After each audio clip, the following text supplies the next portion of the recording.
హరే కృష్ణ 108 శ్లోకాల యజ్ఞంలో భాగంగా 62వ శ్లోకం అంటే 8వ అధ్యాయం 28వ శ్లోకం.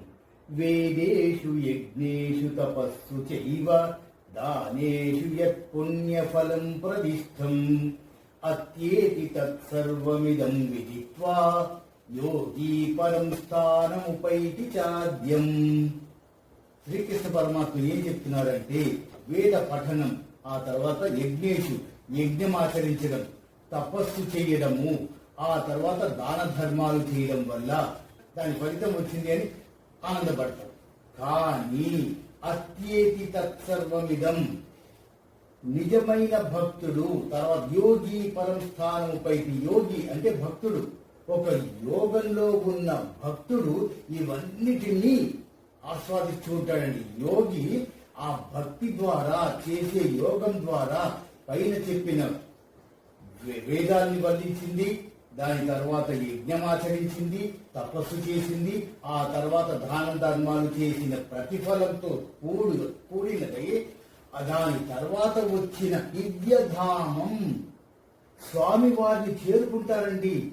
భక్తి భావంతో ఒక భక్తుడు స్వామివారి మీద అచంచలమైన దీక్షతో మనసు పెట్టి ధ్యానం చేస్తే దివ్యధామాన్నే చేరుకుంటాడు. ఎంత గొప్పగా ఉందో చూడండి. ఇదే విద్యార్థి లోకం. ముందు పేరెంట్స్, ఎవరైతే తల్లిదండ్రులు చిన్నప్పటి నుంచి వాళ్ళ మీద శ్రద్ధ పెట్టి రోజు ఒక అరగంట గంట స్పెండ్ చేయలేరా? మేము బిజీ అంటే ఎలాంటి తప్పుదారులు పడుతుందో మనకి క్లియర్ గా తెలుసు.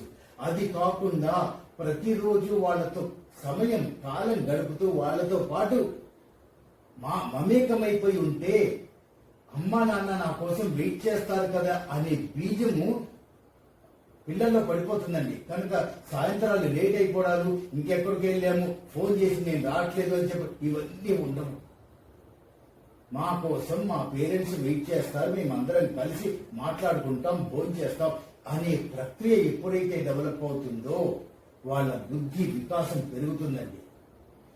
మీరు 10th క్లాస్ చదివారు, డిగ్రీ చదివారు, ఆ తర్వాత ఒక ఉద్యోగ ప్రయత్నాలు, ఒక 4-5 ఉద్యోగ ప్రయత్నాలు చేశారు, విఫలమయ్యారు, ఆ తర్వాత ఎక్కడో ఒకటి కాంప్రమైజ్ అయిపోతున్నారు కదా.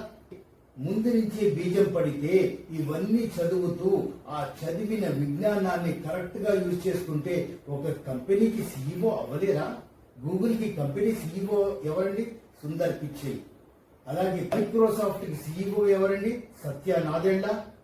వీళ్ళందరూ ఎక్కడి నుంచి వచ్చారు? మన దగ్గర ఇక్కడ మన భారతదేశంలో చదువుకున్న వాళ్ళే అంతంత పొజిషన్స్ కి వెళ్ళారు.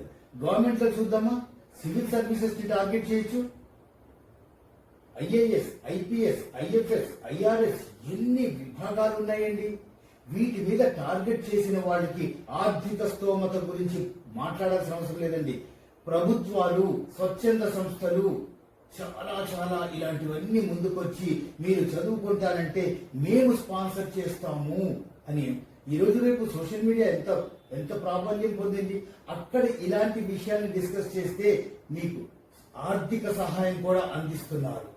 అలాంటి ఆలోచనలతో ముందుకెళ్తే ఈ దేశ యువత ఎలాంటి అత్యున్నత స్థితికి ఎదుగుతారో ఒక్కసారి గమనించండి. మెయిన్లీ ఇప్పుడు ఉన్న పేరెంట్స్, తల్లిదండ్రులు పిల్లల్ని ఎలా పెంచాలి అనే దానికి కూడా ట్రైనింగ్కి వెళ్ళిపోయే పరిస్థితికి వస్తుంది. అది కాదండి, ఉమ్మడి కుటుంబాల్లో ఉన్నప్పుడు పిల్లలు ఎలా ఉండేవాళ్ళో అలాంటి సంపద, అలాంటి అలవాట్లు అలాంటివి వస్తే ఆ తర్వాత పిల్లలు ఆటోమేటిక్గా మనం ఏం చెప్పకలేదండి. చుట్టుపక్కల జరుగుతున్న వాతావరణంతో ఇలాంటివన్నీ మనం చెప్తాం కదా. ఒకప్పుడు బామ్మ కథలు అని చెప్పేవాళ్ళు, రాముడి గురించి, కృష్ణుడి గురించి, త్రేతాయుగ గురించి, వెంకటేశ్వర స్వామి గురించి, ఇలా బామ్మల కథలు చెప్పినట్టుగా నువ్వు ఎలా పెరగాలి, నువ్వు నీ ఆలోచనలు ఎలా ఉండాలి అనేది ఒక కథ రూపంలో కూడా చెప్పచ్చు కదండి. ఇంట్లో మాట్లాడుకోవచ్చు కదా. ఇలా మాట్లాడడం వల్ల పిల్లల తలలో బీజం నాటుతున్నారు. తిరుగులేదండి. ఒకసారి బీజం నాటాక అది వటవృక్షం అయ్యేదాకా ఆగదు కదా. ఒక్కసారి ప్రయత్నించి చూడండి. హరే కృష్ణ.